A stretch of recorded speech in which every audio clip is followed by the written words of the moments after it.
여러분, 사람은 자기가 관심 있는 것을 선택합니다.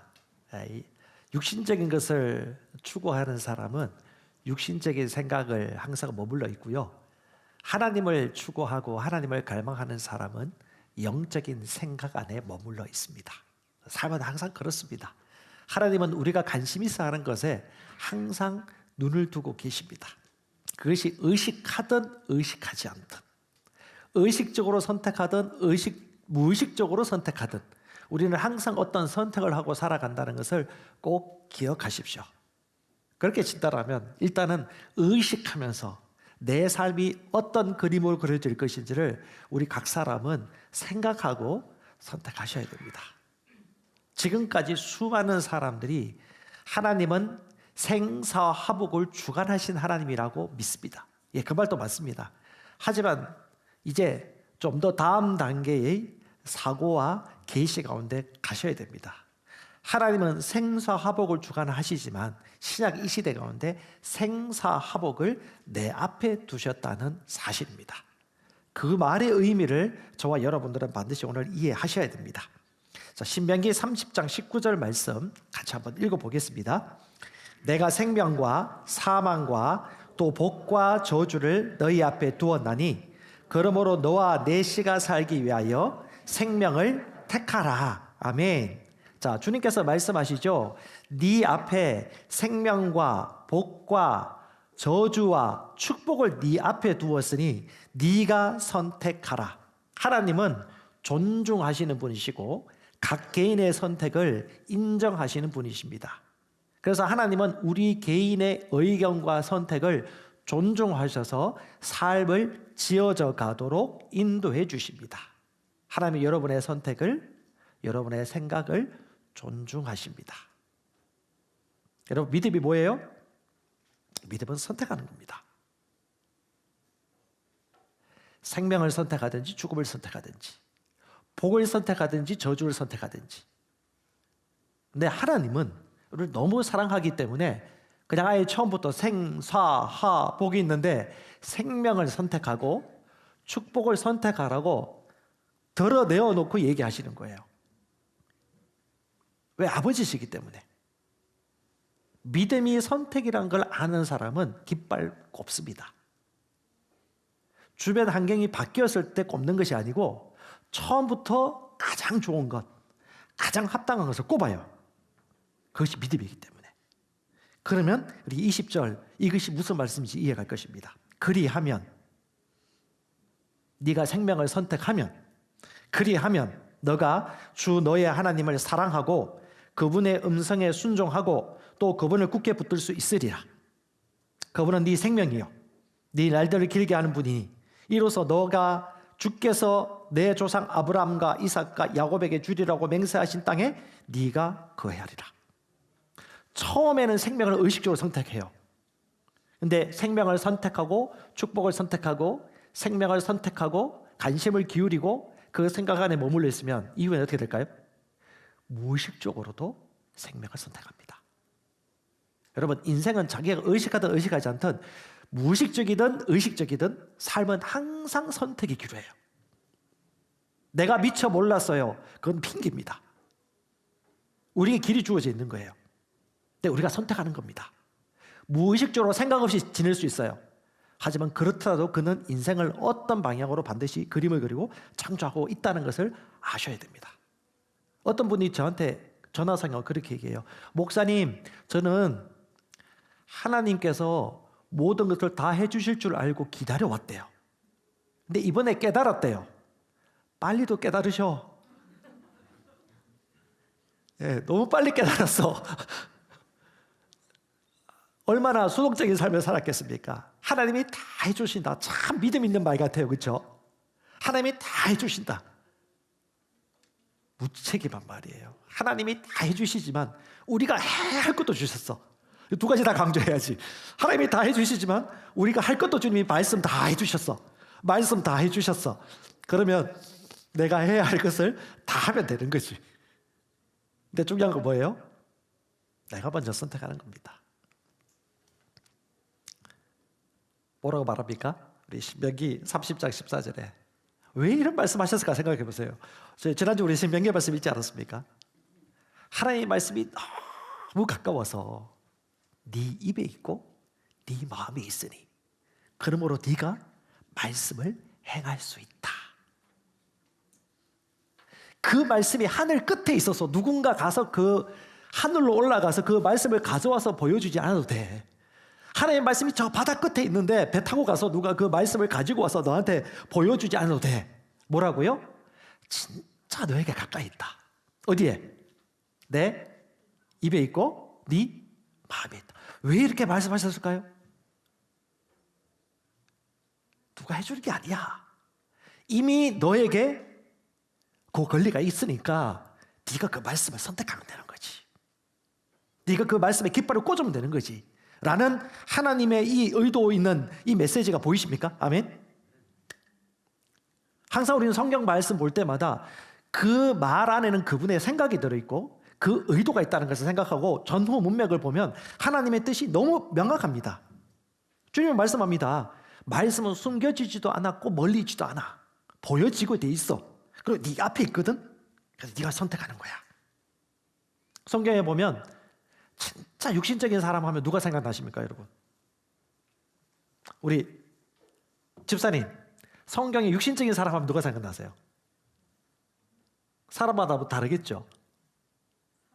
사울. 사울 왕 말하는 거죠. 한원주 집사님 누구 생각나는 사람 있습니까? 예, 아마 다 여러분들 다 생각을 하고 있을 것입니다. 저는 처음에 딱 생각난 게 누구 생각나느냐? 사람마다 다를 거예요. 에서가 생각났습니다. 에서. 이삭의 아들 에서와 야곱이 있는데 그렇다고 하죠. 딴따다단따 맞습니다 라고 하는데 에서의 특징이 뭐냐 하면 아주 육신적이었어요. 이 육신적이다 말을 여러분 이상하게 생각하지 마세요. 뭐 특별한 범죄를 저지르거나 악질 반동적이거나 뭐 이상한 흉폭한 사람이 아니고 육신적이란 말은 아주 그 1차적인 본능에 충실한 사람을 성경에서는 보통 육신적인 사람이라고 얘기합니다. 왜냐하면 육신의 힘이 너무 강해서 육신의 능력이 너무 강해서 마음과 영까지도 다스리는 건데요. 창세기 25장에 보면 재밌는 이야기가 나옵니다. 야곱은 영적인 것의 가치를 알았어요. 그래서 야곱이 가만히 보니까 약간 소년이고 약간 가정적이고 내적이고 이 에서는요 상당히 와일드하고요 남성스럽고요 사냥도 잘하고요 소위 이제 남성성이 있는 어떤 그런 매력이 있었어요. 그러니까 에서의 아버지 이삭이 아들 중에 첫 번째 아들을 사랑했던 이유가 고기를 너무 좋아해서 사랑했다고 성경에 나와요. 이게 이삭이 나이 들면서 조금 약간 더 육신적으로 된 것 같아. 고기가 좋아해서 사랑했더라. 저 이 문맥을 다시 한번 공부하고 싶은데 고기를 주어서 사랑했다. 예, 그렇게 나와 있고 야곱은 엄마는 그냥 리브가는 그냥 야곱을 사랑했다라고 얘기가 나옵니다. 재밌습니다. 창세기 25장 31절 한번 보세요. 야곱이 이르되 이날 형의 장자권을 내게 파십시오. 장자권, 장자의 권리를 내게 파십시오. 야곱은 장자의 권을 믿었습니다. 여러분 믿기 때문에 팔라고 하는 것이지 간신도 없으면 그런 말도 하지 않습니다. 저는 참 신기한 것이 어릴 때부터 인생의 의미를 찾아다니는 초등학생들 보면 저는 도저히 이해가 안 갔어요. 왜냐하면 저도 어렸기 때문에. 근데 아주 어릴 때부터 영적으로 민감한 사람들은 인생이 어디서 왔고 어디로 가는지 고민하는 초등생들이 있더라는 걸 보고 제가 놀랐습니다. 이 야곱도 그랬던 것 같고 오늘 여기 있는 여러분도 똑같을 것 같은데요. 에서가 말합니다. 여러분 그 말에 그 마음에 생각이 있습니다. 그 마음에 우선순위와 가치가 있습니다. 다른 말로 믿음이 무엇인지 보여집니다. 내가 죽을 지경에 이르는데 배고파 죽을 지경이다 이 말이에요. 내가 배고파 죽겠는데 장자권이 내게 무슨 소용이 있느냐 하니까 야곱이 이르되 이날 내게 맹세하세요 형님. 그래서 에서가 그렇지 맹세합니다. 맹세하면 보통 7번 맹세한다는 말도 있고요. 철저하게 맹세하고 나에겐 반드시 지키겠다 라고 맹세를 철저하게 하고 난 다음에 그에게 맹세하고 자기의 장자권을 야곱에게 팝니다. 누가 팔았죠? 에서가 팝니다. 여러분 뭐 성경 읽어보면 아시겠지만 나중에 이것 때문에 엄청나게 화나가지고 죽이니 사니 하면서 야곱을 죽이려고 하기 때문에 야곱이 결국 도망자 신세를 지게 됩니다. 여러분 뭐 윤리적으로 아빠를 속이고 안 죽이고 안 속이고 이걸 떠나가지고 여러분 성경이 말하는 의미를 보셔야 돼요. 너는 무엇에 관심이 있느냐? 무엇을 믿느냐? 어디에 가치를 두고 있느냐? 여러분 먹을 거 우습게 여기지 마세요.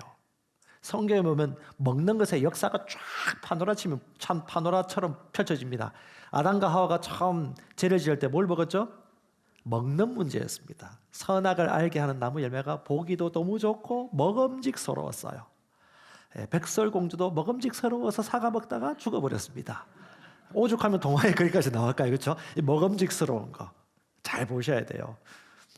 여러분 예수님께서 40일 동안 광야에서 성령에 이끌려 시험 받을 때 가장 먼저 했던 시험이 뭔지 아십니까? 빵을 주면서 빵 먹어라. 가장 먼저 먹는 거, 마실 거.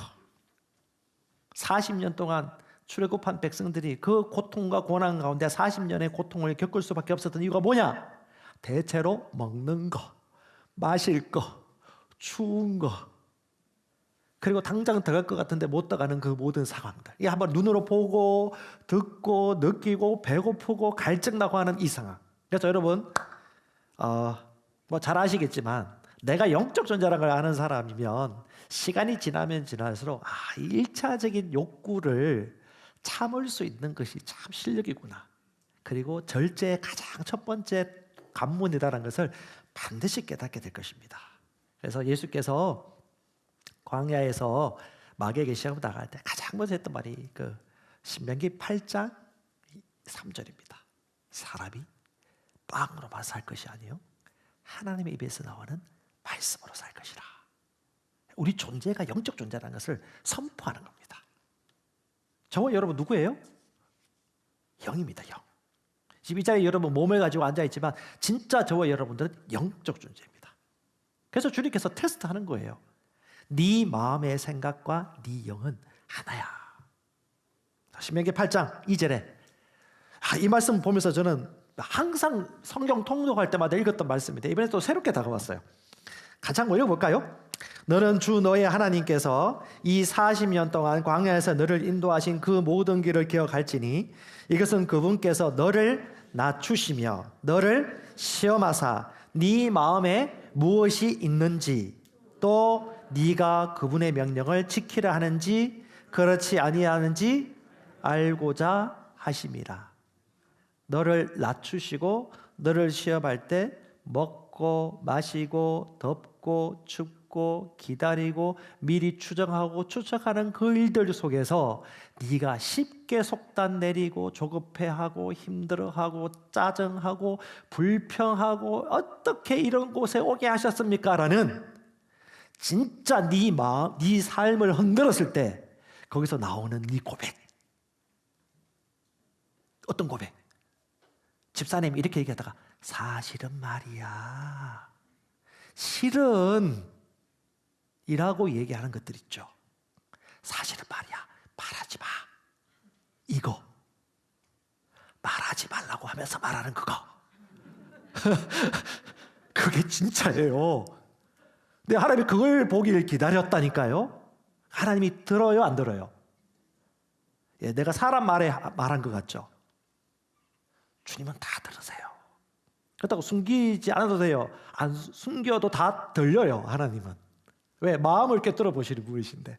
그러니까 중요한 거는 숨기려고 하기보다도 빨리 드러내놓고 원 위치로 돌아가도록 내 믿음을 먹이는 게 훨씬 빠릅니다. 그 얘기 하는 거예요. 가데스 바네아의 진입을 앞두고 사실은 말이야 하는 그 말들을 주님께서 그걸 보길 원하신다니까요. 자, 이 시간 여러분 가면을 벗으십시오. 사실은 말이야 하는 그것이 하나님의 말씀과 얼마나 동떨어져 있고 일치하는지를 한번 보시기 바랍니다.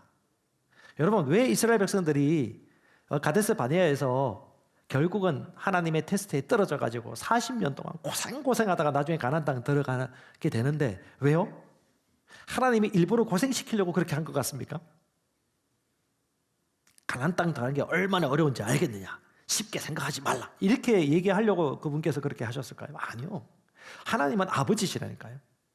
어제 어떤 선교사님하고 통화를 했는데 일반 보통 교회생활 오래 하신 분입니다. 이분이 가장 먼저 했던 말이 뭐냐? 새가족반 공부해보니까 아니 이거 뭐 잘 된단 말만 하고 안 된단 말은 하지 않고 죄에 대해서 얘기하지 않고 뭐 죄의식을 얘기하다 보니까 사람들이 자꾸 이런 좋은 얘기만 들으면 거만해지지 않을까요? 늘 이런 얘기해요. 아유, 그렇지 않다고. 그렇지 않다고. 죄를 다스릴 수 있게 되면 결국 죄에 대한 이야기가 점점 없어지게 되고 죄를 통제할 수 있는 그 부분까지 올라간다고 이제 얘기를 했는데, 가나안 땅에 들어보내려고 해도 가나안 땅에 맞는 옷을 입을 수 있는 의식이 안 돼 있는 거예요. 그러니까 어떻게 해요? 아니, 왕자인데 계속 거지 옷을 입으려고 그래요. 왕자인데 거지처럼 말하려고 그래요. 아니, 왕궁에 살고 있는데 저 죽어가는 거지처럼 말하고 행동하고 생각하니까 이 가나안 땅에 들어갈 수가 없네요. 옷이 안 맞아요. 그래서 더 옷을 바꿀 수도 없고. 그리고 어떻게 해요? 마음을 낮추고 겸손해서 가나안 땅에 합당한 사람으로. 그러니까 여러분, 믿음은 다른 것이 아니라 하나님 우리 마음의 중심에 믿음대로 우리에게 역사하십니다. 그러므로 외모를 가꾸고 단장을 하기보다도 가장 중요한 속사람을 단장하고 내 마음을 다스리는 것이 아주 중요합니다. 중심을 보세요. 영상을 보다가 재밌는 영상 하나 발견했는데, 저는 생각과 패러다임에 대한 영상들 주로 좀 한 번씩 보는 편입니다. 고명한 작가라고 있어요. 개그맨이고 작가이고 뭐 뮤지컬 배우이기도 하고 책도 쓰고 뭐 강연도 하시고 자기개발 전문가이기도 한데, 이 사람이 돈도 열심히 벌고 뭐 분양권도 받고 뭐 빌딩도 사고 이랬던 것 같아요. 부귀 명예 영화를 다 이제 어느 정도 좀 열심히 살아서 그렇게 하다가 교통사고 나고 심장이 폐혈돼가지고 죽을 때가 된 것입니다. 근데 자기가 중환자실에 들어갈 때 이제 준비하시라고, 어떻게 될지 모르겠다고 이번 수술실에 들어가는데, 그 말을 듣고 다 들어가는데 그 순간 온갖 자기 인생에 대한 지나간 과거, 어릴 때부터 추억들이 주마등처럼 쫙 필름처럼 흘러가더래요. 쫙 흘러가는데, 야, 보통 그때 되면 내 유산을 누구에게, 이 빌딩 지분권은 누구에게, 보통 이렇게 보통 그 명예와 재물과 이런 것들 얘기할 것 같은데 전혀 그런 생각이 안 났대요. 자기는 나중에 지나고 난 다음에, 산 다음에. 근데 그때 마지막 죽을 찰나 그 앞두고 있을 때 가장 선명하게 떠오르던 장면이 딱 한 가지 장면이 있어요. 가장 치열하게 열심히 공부하면서 내 인생을 주도적으로 살았던 그 순간, 내가 열심히 공부하고 주도적으로 내 인생의 주인이 되었던 그 순간.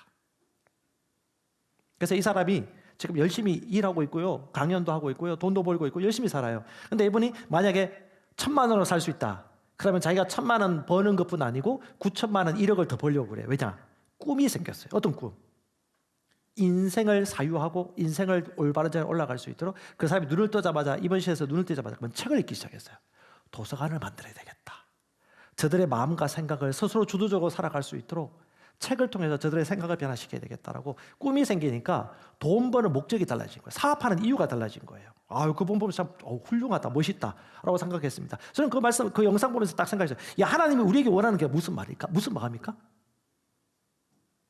하나님이 주신 내게 있는 그 하나님의 축복과 은혜를 알 뿐 아니라 주도적으로 우리 인생을 통치하고 제어하고 다스리며 온갖 선한 일들에 있어서 우리가 그림을 그려가는 것을 진짜 원하지 않을까? 여러분, 아버지라면 어떨 것 같아요? 아빠 제발 도와주세요. 계속 도와주려고 아버지만이 도와주길 기다렸습니다라고 수동적으로 살기 원하실까요? 상식적으로 생각해보세요. 상식적으로. 하나님 그런 분이 아니세요.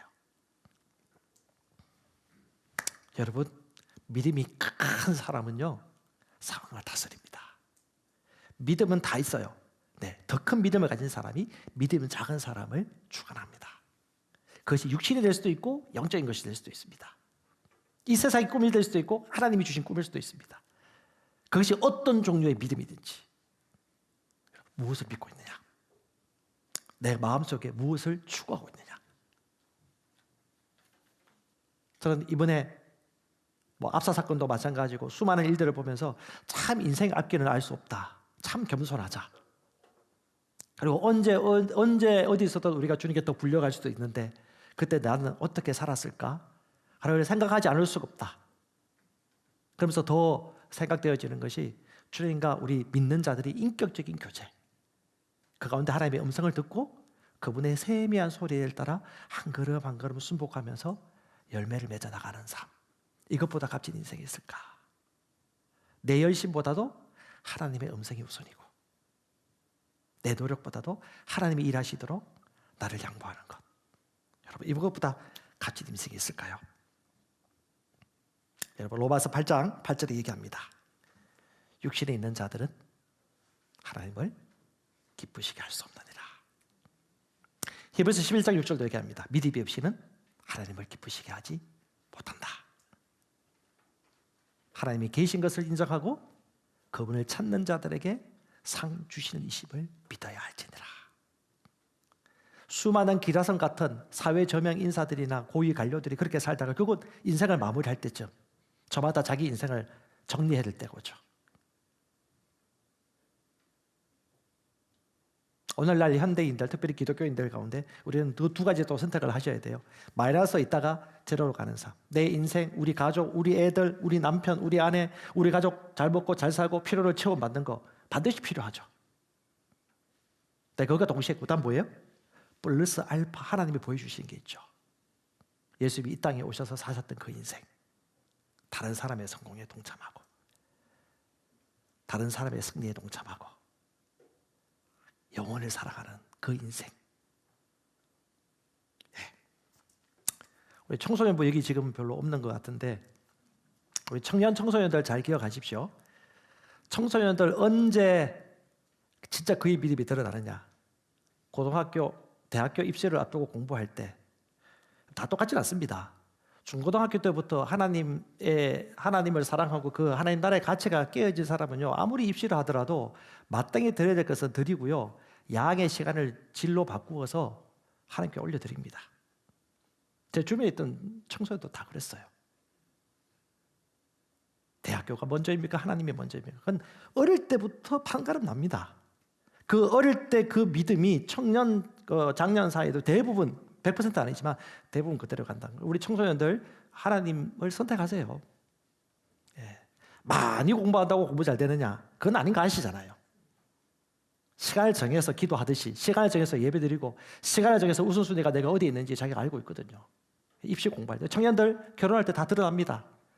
어떤 남자 어떤 여자 선택하는지. 제가 어떤 청년, 큰 대형 교회 청년 만났어요. 우리 기독교인 청년들이 결혼 대상자를 뽑을 때 기준이 뭡니까? 라고 물어보니까 자기가 아무리 솔직히 봐도 눈 씻고 봐도 남자는 1등 외모, 여자의 외모. 신앙은 3등이에요. 외모. 남자가 여자의 외모예요. 여자는 1등이 뭘까요? 예? 뭐야? 재물 능력이에요. 그리고 외모, 세 번째 신앙. 뭐라고 할 수는 없어요. 뭐 그렇게 느껴지고 가치가 느껴지는데 어떡합니까? 그게 실제라는 거지. 그게 아닌 사람도 있는 거죠. 뭐 그건 원래 다수가 그런 거니까.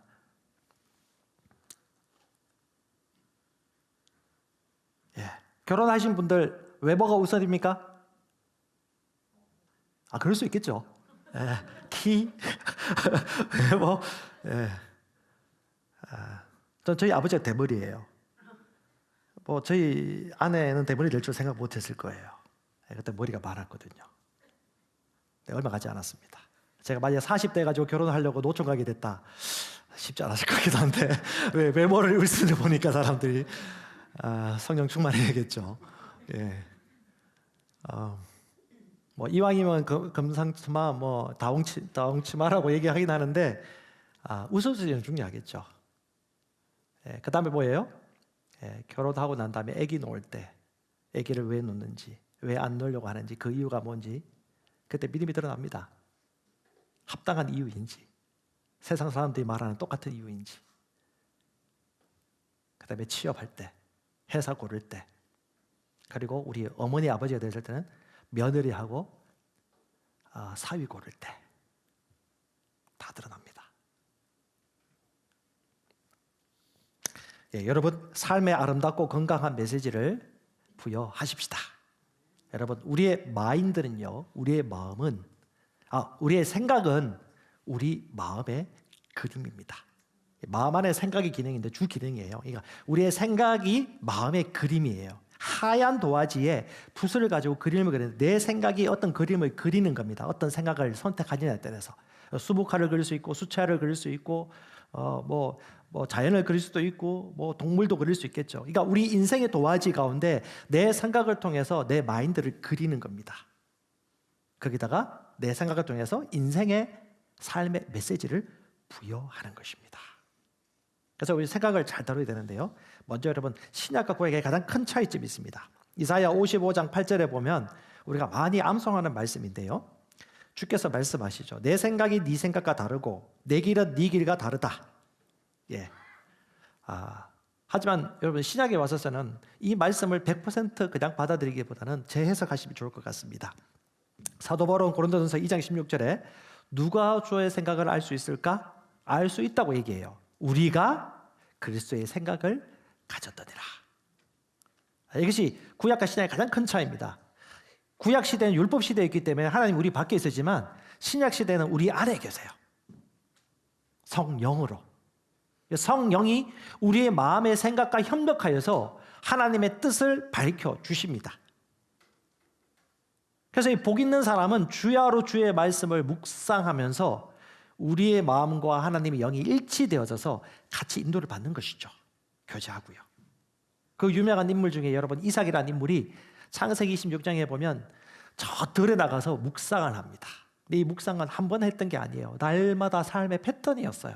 그는 끊임없이 하늘 아버지 하나님과 교통하면서 묵상하고 인생을 생각하고 그리는 시간을 가졌습니다. 우리 소위 우리나라에도 유명한 베스트셀러나 스테디셀러 중에 보면 멈추면 비로소 보이는 것들, 이런 제목도 스님이 책을 쓰기도 해요. 여러분, 기독교에서 정확하게 우리 기독교인들이 먼저 보셔야 돼요. 뭐냐? 삶은요, 빨리 가는 것이 아니고 정확하게 가야 되기 때문에 하나님과 깊이 있는 교제 가운데 인생을 묵상 가운데 인도받아야 됩니다. 그런 시간들을 의도적으로 반드시 놓치지 말고 가지십시오. 왜? 신약 성도들은 그리스도의 마음으로 올바른 것들을 품고 볼 수 있거든요.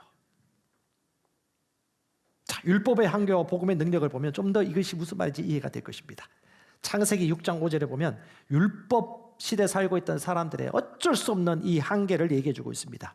하나님이 사람의 사악함이 땅에서 크고 또 그의 마음에서 생각하여 상상하는 모든 것, 그것이 항상 악할 뿐이고, 영어로 보면 더 표현 더 잘 되어 있죠.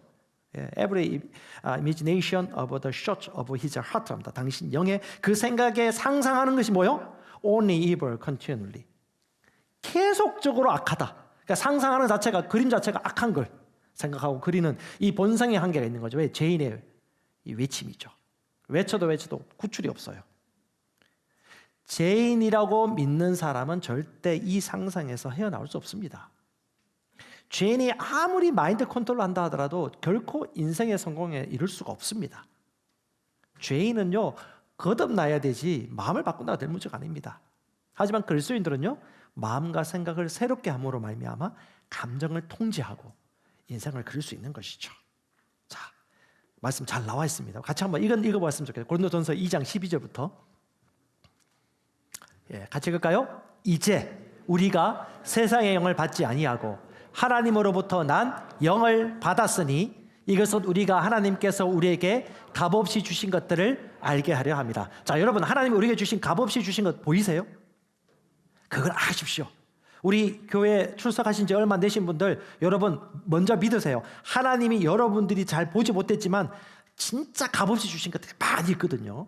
그거 알기를 원한다고 이 시간 고백하세요. 그리고 기도해 보세요. 성령께서 진짜 보여주십니다. 이걸 아셔야 돼요. 교회 생활 왔다 갔다 하는 게 교회 생활이 아니에요. 믿음은요, 하나님의 성령을 통해서 내 심령에 주신 그것을 알아가는 것, 그게 진짜 아주 중요한 키포인트입니다. 15절, 오직 영에 속한 사람은 모든 것을 판단하나 그 자신은 아무에게도 판단을 받지 아니하니라. 영적인 사람, 내가 내 안에 있는 하나님이 값없이 주신 것을 아는 사람은요, 분별이 되어요. 그저 휩쓸려 갈 수 없습니다. 생각이 있습니다. 16절, 누가 주의 생각을 알아서 그를 가르치겠느냐? 그러나 우리가 그리스도의 생각을 가졌느니라. 아멘. 와, 이 복음 아닙니까? 어떻게 그리스도의 생각을 우리가 가질 수 있었어요? 거듭날 때, 성령께서 내 안에 들어오실 때, 그 순간부터 성경은 법적으로 이렇게 선포하고 있잖아요. 뭐요? 하나님 우리에게 값없이 주신 것들, 그 중에 가장 첫 번째 뭐다? 그리스도의 마음, 그리스도의 생각이 우리 속에 있다는 거. 자, 여러분 믿고 저를 따라 한번 고백하십시다. 나는 그리스도의 생각을 가지고 있습니다. 그리스도의 생각을 가지고 있습니다. 그리스도의 생각을 가지고 있습니다. 나는 그리스도의 마음을 가지고 있습니다. 진짜?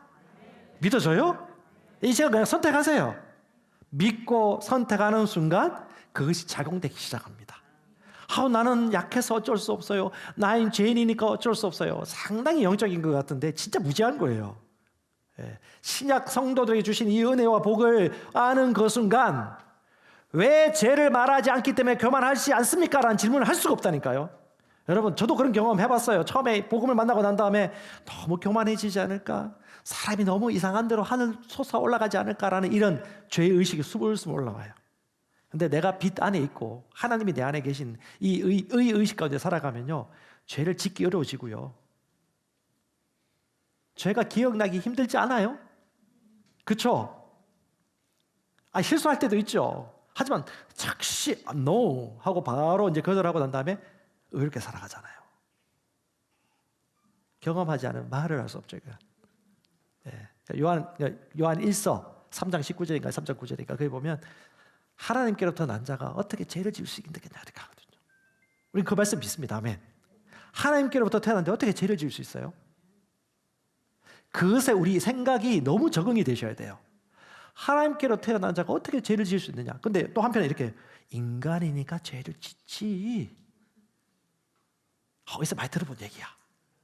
인간이니까 죄를 짓지. 근데 성경은 아니네. 율법 시대 거듭나기 이전에 예수를 영접하기 전에 사람들은 죄를 지을 수밖에 없었어. 왜? 본성 자체가 죄인인데 아무리 노력한들 뭐 성인군자가 된다 한들 어차피 죄인이거든요. 근데 예수를 믿음으로 말미암아 어머니 모태로부터 태어났을 뿐 아니라 예수를 믿음으로 거듭 태어난 영의 거듭남을 가진 사람들은요 완전히 새로운 피조물이 된 거예요. 이 새로운 피조물이 뭔지 보면요 죄를 지을 수 없는 거예요. 이것을 우리 마인드 세팅이 되셔야 됩니다. 왜? 진리니까. 그래서 오늘 오신 분들 중에 또 방송 보시는 분들 중에 초신자라든가 예수를 믿는 분이라 할지라도 혹시 예수를 안 믿는 분이라 할지라도 이 시간 예수를 꼭 믿으시고요. 가장 먼저 이런 과정들을 밟으시면 좋을 것 같습니다. 첫 번째, 새로 태어나야 됩니다. 사람은 새로 태어나면 거듭나야 됩니다. 거듭나지 않고서는 인생을 절대 기초를 세울 수 없습니다. 다시 돌아가야 돼요. 인생 그때부터 제로에서 시작하는 겁니다. 거듭나셔야 돼요. 날고 길고 사는 분들 예수 믿으세요. 여러분 교만하지 마세요. 하나님이 참신이시고요. 그리스도 예수 외에는 하나님께 이를 자가 없습니다. 그리스도 예수 안에 영생이 있고요. 인생에 참 행복이 있습니다. 어떤 철학이나 어떤 고정학이라든가 어떤 마음 심리학을 할지라도 절대 여러분을 구출할 수 없습니다. 반드시 거듭나셔야 됩니다. 거듭나지 않고는 하나님 나라에 들어갈 수 없습니다. 두 번째는요, 새로운 피조물의 정체성을 철저하게 인식하십시오. 이 거울 원리라고 합니다. 거울 원리. 여러분 거울 보면 내 얼굴이 보이죠. 내 얼굴을 내 눈으로 볼 수 없어요. 왜? 여기 박혀 있거든요. 이 눈이 나와가지고 이렇게 안 보는 이상은 자기 얼굴을 볼 수 없어요. 근데 딱 보여주는 미러가 있죠. 미러. 거울이 있습니다. 거울 보면요, 내 얼굴이 이렇게 생겼구나. 이 자전거 타고 등산을 하는데 선크림 바르지 않으면 이렇게 주근깨가 생기고 이렇게 되는구나 라고 하면서 피부 관리하기 시작하고 자기를 관찰하고 검증하게 되어지죠. 근데 이 거울이 뭐냐 하면 눈으로 보이는 몸을 볼 수 있는 거울이 있듯이 속 사람은 아니라 진짜 나를 꿰뚫어 보는 거울이 있는데 그게 뭐냐면 하나님의 말씀이에요. 이 말씀을 보면 처음엔 내가 거듭난 새로운 피조물이 보여요. 근데 점점 이 말씀을 보면 볼수록 뭐가 보일까요? 속 사람이 보이고 아까 이게 마음이 보여요. 내 마음이 지금 이 상태구나. 이 마음 상태를 계속 간직하고 있으면 이렇게 되겠구나. 이 마음을 이렇게 바꿔야 되겠구나라는 게 보이기 시작합니다. 이게 뭐 고대 심리학이라든가 명상요법을 얘기하는 거예요. 이게 진리예요, 진리. 인간은 영, 혼, 몸으로 이루어져 있고 영과 혼은 잘 안 보여요. 아무리 세상 학문을 하더라도 정확한 진리 이룰 수 없는데 하나님의 말씀은 인간을 창조한 분이 하나님이시고 세상 모든 만물, 상천하지의 모든 것들을 만드신 분이 하나님이시기 때문에 이 하나님의 말씀을 정확하게 보면요, 이 세상이 움직이는 원리. 여러분 지금 과학에서 증명하고 있는 모든 근거들은요, 성경에서 말한 것들을 확증하고 증거하는 입장이지 새로운 거 개척하는 것이 입장이 아니에요. 경험되지 않았기 때문에 아직 성경이 아니라고 얘기할 뿐이지. 과학이 발달할수록 무엇이 더 드러날까요? 하나님의 말씀이 참이구나 라는 그 학설이 더 힘을 얻을 수밖에 없어요. 우리는 믿음이 있기 때문에 미리 확실하게 확신을 가지고 믿는 것이죠. 여러분, 거울을 자꾸 들여다보면서 결국은 새로운 피조물의 사고방식으로 변화시켜야 됩니다. 마음을 변화시켜야 돼요. 이건요, 꾸준하게 해야 됩니다. 거울을 들여다보면 나는 고양이인 줄 알았거든요. 고양이인 줄 알았는데 딱 보니까 내가 사자구나.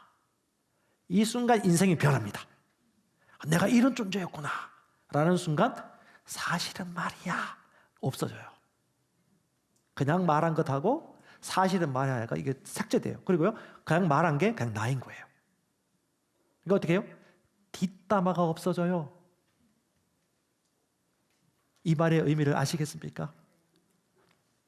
임상입니다. 임상.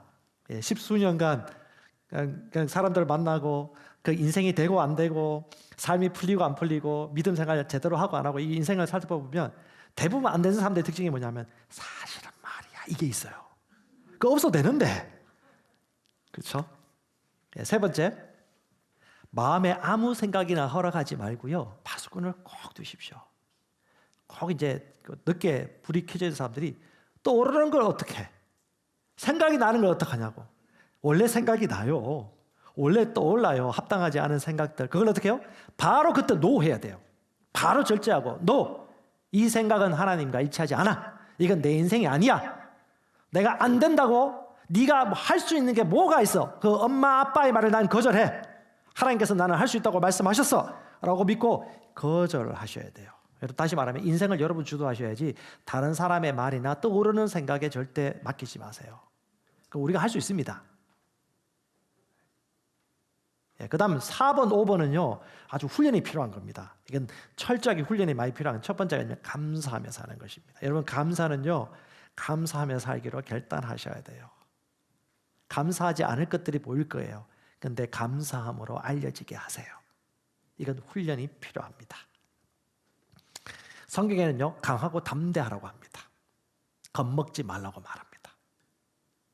감사는 여러분 선택하는 겁니다. 자, 좀 지난 한 주간 생각해 보세요. 여러분 감사 많이 하셨어요? 아니면 감사하지 못하게 하는 다른 요인이 있었나요? 자, 성경은 얘기합니다.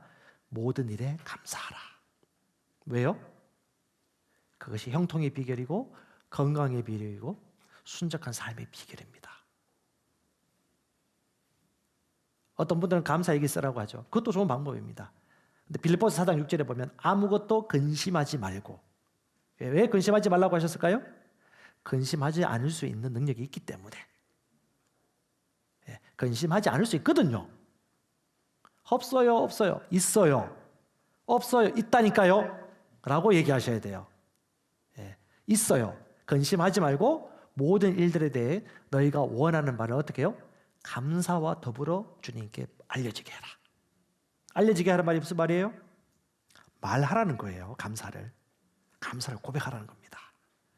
여러분, 오늘부터 당장 여러분 하루에 몇 번 이상씩 감사할 것인지 여러분 정하세요. 여러분 감사 많이 해보세요. 감사하면요, 이 찬양 예배 때나 올 때면요, 이게 입이요 너무 쉽게 잘 열려요. 왜? 감사하면요 찬양에 같이 흘러갑니다. 감사로 제사 드리는 자가 하나님을 영화롭게 하나. 오늘날 이 제사가 뭘까요? 우리 마음과 우리 입술의 고백입니다. 마음이 믿는 바예요. 감사는요 인생을 풀리게 합니다. 하나님을 경배하는 겁니다. 감사, 그 훈련을 꼭 하시기 바랍니다. 다섯 번째는요, 꾸준하게 묵상하고 창조한 시간을 정기적으로 갖는 것입니다. 여러분, 온갖 생각을 사로잡아서 철저하게 글 속에 복종하는 방법. 우리 신명기 말씀 봤는데요, 내게 가장 가까이 있는 게 뭐라 그랬어요? 주의 말씀인데 그 말씀이 어디에 있다? 내 입에 있고 내 마음에 있어요. 내 입에서 말씀을 엎조리면요, 여러분 지속적으로 묵상하고 창조한 시간들을 가지기 아주 좋습니다. 그래서 여러분 말씀을 낮은 소리로 중얼중얼 엎조리며 사는 말씀대로 꼭 실행을 해보시기 바랍니다. 그리고 기도하면서 말씀을 엎조릴 때 항상 그냥 생각 없이 하지 마시고, 웬만한 분들은 훈련되기 전까지 쉽지 않아요. 말씀이 없어요. 진리가 없어요. 그래서 성경책을 펴놓고 말씀을 읽으면서 기도하든지 엎조리든지, 고백 기도집을 펴놓고 읽으며 엎조리든지, 아니면 믿음의 말씀사 서적을 펴놓고 읽으며 엎조리든지, 그 근거가 있으셔야 돼요. 저도 개인적으로 기도하거나 성령의 임성을 듣거나 하면 이게 도화선이 됩니다. 마중물이 되어요. 그래서 그냥 털터덕 앉아서 기도하기보다는 진리의 말씀에 거울을 비추어서 그 말씀을 묵상하면서 경배하고 찬양하고 기도하고, 주시는 음성이 있으면 노트에 기록하고, 경배하다가 어떤 집사님에 대한 생각이 또 오르면 그 말씀을 실행하여서 나눠주기도 하고, 이렇게 이제 책 쓰거나 글 쓰는 분들도요, 그냥 자기 안에서 그냥 빅 아이디어가 나오는 게 아니에요. 다른 어떤 소재를 통해서 꼬리에 꼬리를 무는 창의성이 올라오고, 똑같아요. 하나님은 괜히 말씀 주신 게 아닙니다. 괜히 믿음의 말씀사를 통해서 이 말씀을 책들을 펴놓은 것이 아니고요. 괜히 말씀 고백 기도집이 아닌 것이 아니거든요. 이걸 여러분들이 끊임없이 어떻게 해요? 마땅하게 주님과 함께 동행하면서 세상을 창조하는 그런 시간 의도적으로 가지시면 좋을 것 같습니다. 그래서 여러분 기억하십시오. 감사 모드, 그리고 내 안에 있는 선한 것들을 의식하는 빛의 모드를 항상 놓치지 마세요. 자, 빌립보서 4장 8절은 아는 말씀이라도 다시 한번 보셔야 돼요. 제가 보니까 공동 번역이 너무 잘 쓴 것 같아요. 자, 고백합시다. 품으십시오. 품으십시오. 왜 품어야 됩니까? 지난주에 제가 얘기했는데 왜 품어야 됩니까?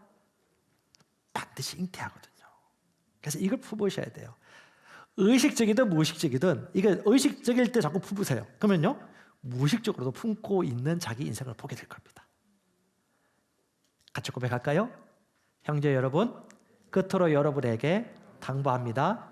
여러분은 무엇이든지 참된 것과 교회 좋은 것과 순결한 것과 사랑스러운 것과 영예로운 것과 덕스럽고 칭찬할 만한 것들을 마음속에 품으십시오. 아멘. 왜 품어야 된다고요? 잉태하기 때문에. 아니, 이렇게 좋은 걸 품으라고 사도 바울이 답안지까지 다 줬는데 답안지 벗겨놓고 다른 것도 품을 거예요? 마음은요, 온갖 일어나는 사건을 재해석하고 재조직하고 재구성할 수 있습니다. 여러분이 말씀이 가득하고 빛을 품고 있다라면 재조직하고 구성하는 방법을 그냥 자동으로 알아요. 이거 누가 가르쳐줘서 알 수 있는 게 아닙니다. 여러분이 빛 안에 머물고 빛을 묵상하면요, 그냥 빛으로 재구성하고요, 인생을 하얀 도화지 속에 가장 최고의 최선의 삶으로 우리 인생을 반드시 그릴 수 있다는 확신을 가지시기 바랍니다.